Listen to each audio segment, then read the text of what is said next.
Okay. Good morning. We're out at Soilborn Farms this morning. I'm Sean Harrison, and I'm going to show you how to plant a fruit tree today. What we're planting is a Warren pear. This is a variety of pear that produces in the winter months, so in the November-December window.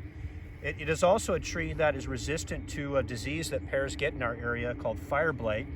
So we want to put this in the ground, and hopefully it'll be disease-free and produce lots of fruit for us for years to come. So I'm going to take you through the whole process of preparing the hole, planting and mulching, and get you off to a good start for planting a tree in your own yard. So we're looking at our Warren pear right now. This upper portion here is our fruiting wood. They call that the scion. And then we have our grafting point here where the fruiting wood is attached to the rootstock. So the fruiting, the scion is what gives its fruiting characteristics, and the rootstock is what gives its disease resistance oftentimes, and it also is selected based on your soil conditions. So if you have a really heavy, wet soil, you get a certain type of rootstock. If you have a soil that's a little bit dries out more quickly, there's different rootstocks for that. Our soil here is kind of a mixture of both, so we can handle a little bit of wet, but it dries off pretty quickly. What's really important to note, though, is that this is sort of the weak point of the tree. And in our area, it gets really hot. In fact, you know, we're getting close to May here, so it's going to start heating up here real quick. And where I'm standing, that is to the south is to my left, and that hot afternoon sun is going to be kind of in this quadrant of the sky, and it's going to be blasting down on this tree, on this side of the tree, during most of the daylight hours. So we do not want to expose this revealed part of the rootstock and the graft point to that sun, blasting sun. We're going to turn the tree to the north and protect it from the sun when we plant this tree. So we're going to be planting the tree now.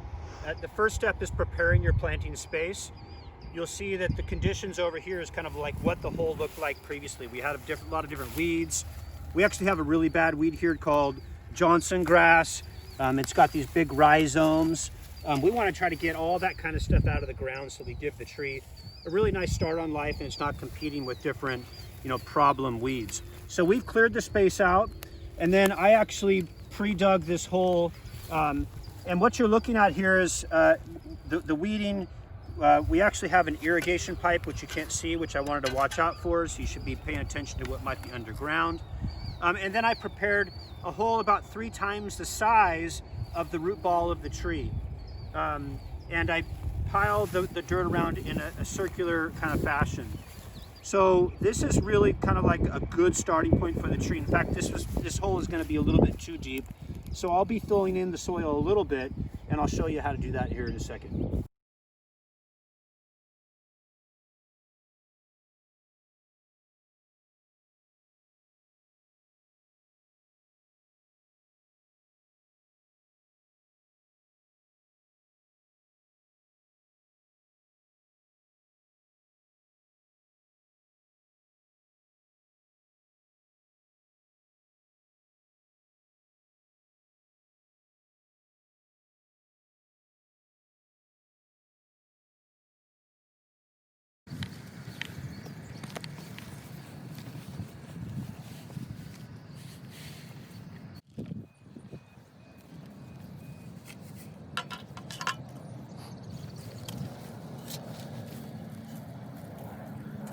Okay, so we have the tree situated. I pulled it out of the pot.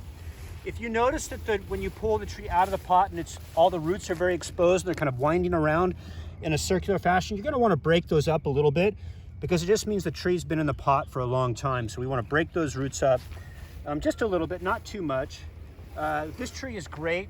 Looks like it's perfect. I was able to pull the whole root ball out intact, but I'm not seeing a whole bunch of roots that are growing in a circle, so I'm going to leave it intact, and this tree is going to be really happy for that.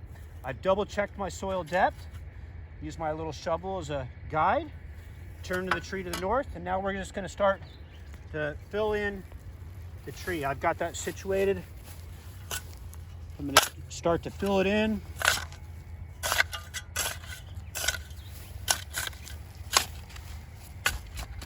If I see any problem weeds, I'm going to pull those out as I go along.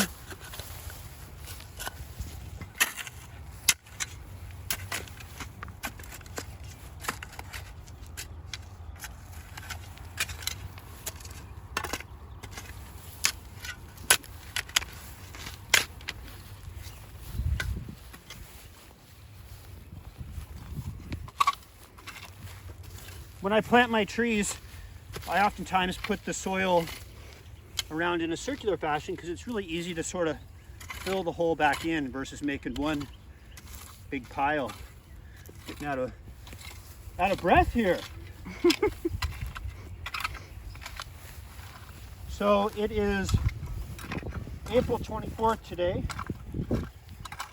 As it gets a little hotter, we'd really be cautious about whether we would be planting these trees, but we still have some cool weather ahead of us, and so these trees should do okay. All right, so I've filled in most of the around the tree. I'm going to compact right around the base just a little bit. I'm going to check my soil depth. So here's my original pot, the plant depth in the pot. Looks like I can fill a little bit more soil in here.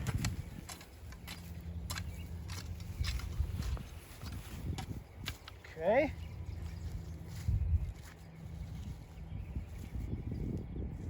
Check my angle of the tree, make sure it's nice and straight. Okay.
Okay, so what we did is we put down some cardboard. It's a really good idea to mulch around the tree, and that's going to suppress any weed competition. It also starts to really encourage decomposition of different organic material around the tree. And then lastly, it helps you to conserve water. Keeps the roots of the tree really moist. So I put down cardboard, and then I put wood chips on top of that. If you don't have wood chips, you could use grass clippings, some other kind of dry material, straw as an example, to really create that mulch around the tree. Let's just review. We've planted a Warren tree. This is going to produce in November. We've oriented the graft to the north. We've checked the planting depth to make sure we didn't plant too deep. I've added compost for fertility. We did a nice hole about 3 times the size of the root ball, planted the tree. It's nice and straight. Put our mulch down for water conservation and managing our weeds. And then lastly is I've really created this nice open area around the base of the tree. We want to keep this open. We can water here and check for moisture, but most importantly, we don't want soil or mulch piling up against the base of the tree. If you follow these basic instructions, you'll have great success in having fruit in your own yard. And fruit trees are the best things that we can plant in our urban environment. They'll produce food for our families and for our neighbors for many years to come.